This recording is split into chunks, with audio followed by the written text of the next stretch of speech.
Jadi memang benar kata Nabi, seluruh umatku akan masuk surga. Seluruh umatku kata Nabi. Illa man aba, kecuali yang tidak ingin. Panjang manusia mendapatkan kesempatan hidup, nyawanya belum sampai ke kerongkongan, sejahat apapun, dia masih punya kesempatan untuk berubah. Qul in kuntum tuhibbunallaha fattabi'uni. Katakan Muhammad, jika kalian serius mencintai Allah, maka ikuti aku. Ikuti Nabi. Ya, ikuti Nabi jangan sebagian-sebagian. Rumusnya ada di Quran surah 59 ayat ke-7. Semua. Wa ma atakum rasulu fakhudhu. Semua yang dibawa oleh Nabi ikuti. Jadi kalau bisa, coba ya teman-teman sekalian, kalau bisa Anda harus bisa mengeluarkan tuntunan Nabi dari bangun tidur sampai tidur lagi. Gak harus langsung semuanya, pelan-pelan aja dulu.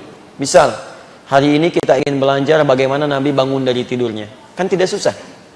Belum keluarkan. Seperti apa cara bangun tidurnya Nabi? Beliau bangun, duduk dulu tidak langsung berdiri, kemudian mengusap bekas kantuknya dengan sebagian tangannya. Ya, setelah itu kemudian beliau berdoa, Alhamdulillahilladzi ahyana ba'da ma amatana wa ilaihin nusyur. Jangan cuma dihafal, tapi pahami isi doanya. Karena doa itu nanti itu jadi komitmen kita untuk berubah lebih baik.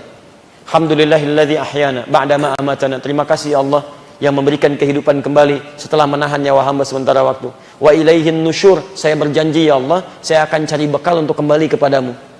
Nusyur itu berpencar untuk kembali lagi. Ketika hi-nya kepada Allah, ya Allah saya akan menyebar beraktivitas, tapi saya mau cari bekal untuk kembali kepadamu. Jadi ketika Anda mengucapkan doa itu, Anda berjanji lebih baik daripada hari sebelumnya. Jadi yang kurang Anda lengkapi, yang lebih Anda pertahankan. Makanya malamnya Nabi selalu koreksi diri, sebelum tidur dicek apa yang kurang istighfar. Bertekad besok kalau hidup diperbaiki lagi. Begitu bangun Anda komitmen, saya akan beraktivitas ya Allah mencari bekal lebih baik daripada sebelumnya. Sehingga ketika pulang bekal saya cukup dalam pandanganmu. Itu poinnya. Ini aneh kalau orang membaca doa itu setelah itu maksiat, aneh. Ada yang salah dalam bacaan doanya. Baru antum cuci tangan antum, ada yang berwudu, ada yang mandi dan sebagainya, demikian seterusnya. Jadi jangan banyak-banyak dulu. Saya mau belajar memahami cara bangun tidurnya Nabi. Satu dulu. Kalau ini sudah selesai, cara cuci tangannya Nabi. Ini sudah selesai, cara masuk kamar mandinya Nabi, cara wudunya Nabi. Demi Allah saya katakan, kalau antum bisa keluarkan ini salah satu cara untuk mendapatkan cinta Allah Subhanahu wa taala. Nah, sekarang lihat kalimatnya. Kalau Allah sudah cintai seorang hamba, tadi kan Allah mencintai seorang hamba yang mengerjakan amal soleh di 10 hari pertama bulan Dzulhijjah. Lihat rumusnya.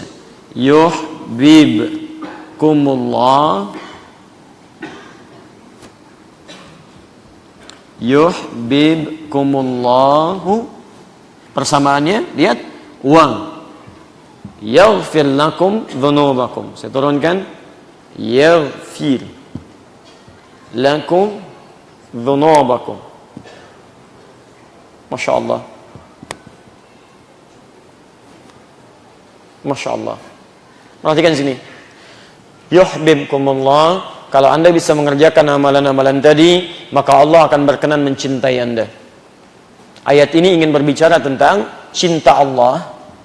Itu bisa diturunkan ketika Anda mau mengikuti tuntunan Nabi.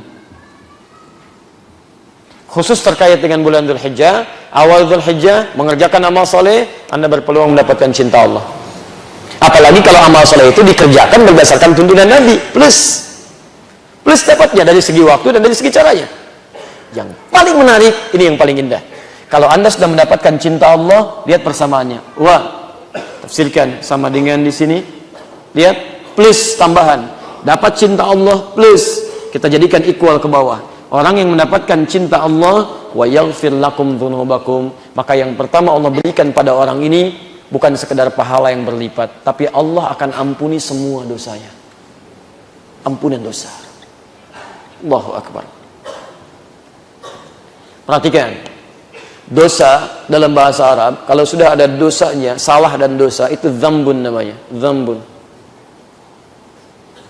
Kalau Anda jamakkan menunjuk pada makna banyak, ini dzunub namanya. Dzunubakum.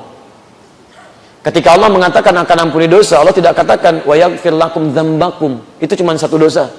Tapi ketika Allah menyampaikan dzunubakum, semua dosanya berpotensi diampuni oleh Allah Subhanahu wa taala.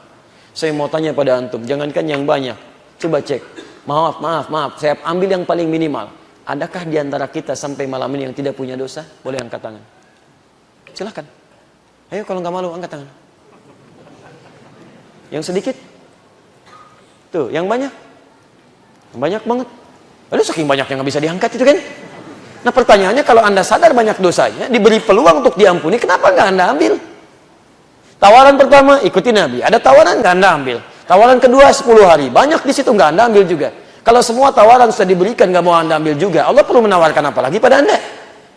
Jadi memang benar kata Nabi, seluruh umatku akan masuk surga. Seluruh umatku kata Nabi, illa man aba, kecuali yang tidak ingin. Jadi kalau ada umat Nabi tidak masuk surga, yang salah bukan Nabi. Yang salah bukan Allah, yang salah orang itu karena tidak ingin masuk surga. Tawaran ampunan dosa ada, tawaran pahala berlipat ada, tawaran masuk surga tanpa hisab ada. Semua tawaran ini tidak diambil. Lantas yang salah siapa? Nah ini poinnya. Jadi kalau kita kembalikan ke sini, lihat kalimatnya. Wa yaghfir lakum dzunubakum. Pertama, kalimat dosanya menggunakan kata dzunub. Hati-hati.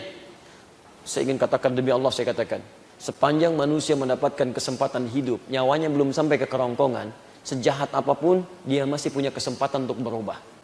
Dan sejahat apapun, Allah dengan keadilan sifat rahmannya akan tetap memberi petunjuk sampai akhir hayatnya supaya dia mau berubah.